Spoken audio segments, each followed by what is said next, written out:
نحمده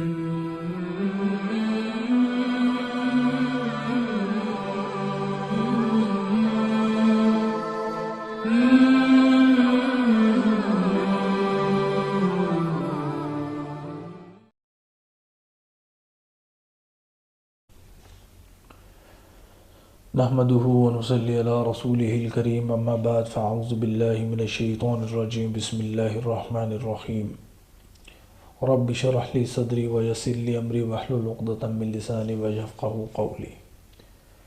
سورہ آل عمران میں جن مضامین کو خاص اہمیت کے ساتھ بیان کیا گیا ہے ان میں انفاق فی سبیل اللہ کا مضمون بھی ہے۔ چوتھے سپارے کے آغاز میں اس مضمون کی مناسبت سے ایک اہم ہدایت دی گئی ہے، وہ یہ کہ نیکی کا کمال درجہ اس وقت تک حاصل نہیں ہو سکتا جب تک اللہ تعالیٰ کی راہ میں اپنی پسندیدہ چیزوں کو نہ لگایا جائے۔ مطلوب تک پہنچنے کے لیے محبوب کی قربانی اور ایثار ضروری ہے۔ آپ جب تک اپنی پسندیدہ چیزوں کو خرچ نہیں کریں گے، اپنے پسندیدہ مال کو اللہ کے راستے میں نہیں لگائیں گے، تو اس وقت تک وہ کامیابی جو کہ ہم سب مسلمانوں کے لیے جنت کی صورت میں موجود ہے وہ ہمیں حاصل نہیں ہو سکے گی۔ انہی آیات کے تسلسل کے اندر یہ بات بتائی گئی کہ جب تحویل قبلہ کا حکم نازل ہونے کے بعد نبی علیہ السلام نے بیت المقدس کے بجائے کعبہ کو اپنا قبلہ ٹھہرا لیا تو اس پر اہل کتاب نے بڑا شور و غوغا کیا۔ وہ کہنے لگے کہ بیت المقدس کعبہ سے افضل ہے اور اس زمین پر اللہ تعالیٰ کا پہلا گھر ہونے کا شرف حاصل ہے۔ اللہ تعالیٰ ان کی تردید فرماتے ہوئے بیت الحرام کی 3 خصوصیات بیان کرتے ہیں۔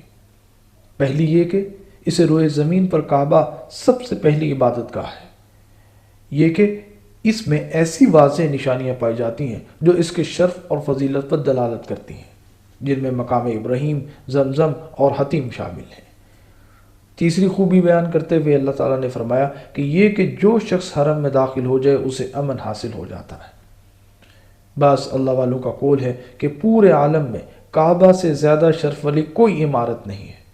اس کی تعمیر کا حکم اللہ نے دیا، اس کا نقشہ جبریل علیہ السلام نے بنایا، اس کے معمار حضرت خلیل علیہ السلام تھے اور معاون اور مزدور کے طور پر حضرت اسماعیل علیہ السلام نے اپنی خدمات انجام دی۔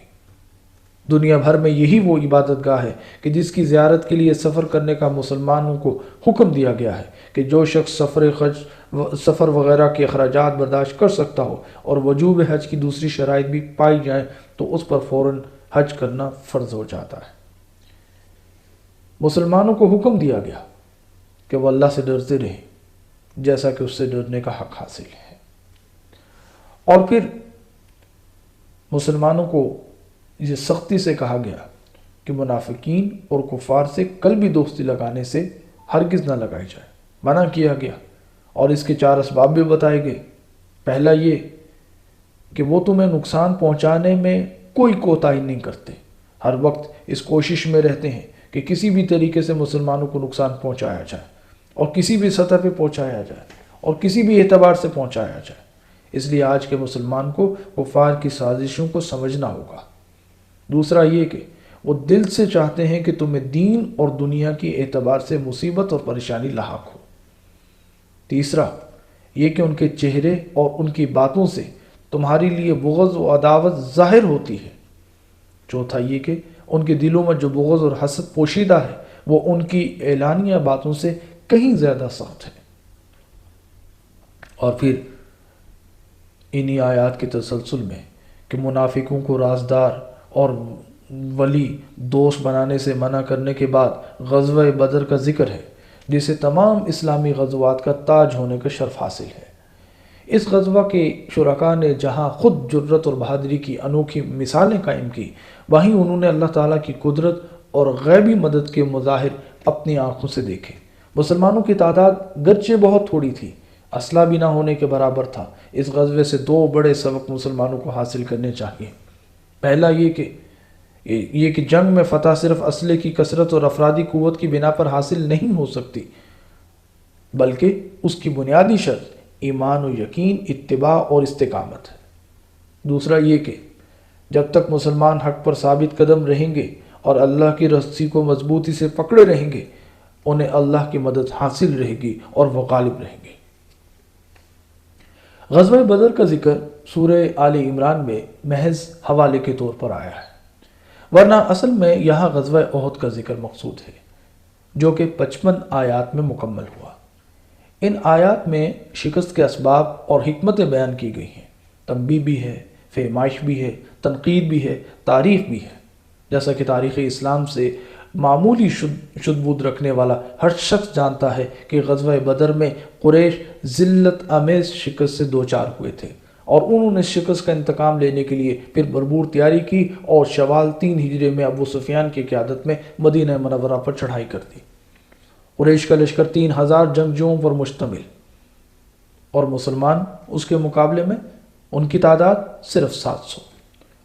تو حضور اکرم صلی اللہ علیہ وسلم نے حضرت عبداللہ بن جبیر رضی اللہ تعالیٰ عنہ کی قیادت میں 50 سواروں کا ایک دستہ، جو مقام تھا جنگ کا، اپنے عقب کی پہاڑی پر متعین فرما دیا، اور انہیں سخت تاکید کی کہ وہ کسی بھی صورت میں یہاں سے نہ ہلیں، اور یہ جگہ، یہ مورچہ کسی بھی صورت میں وہ نہ چھوڑیں۔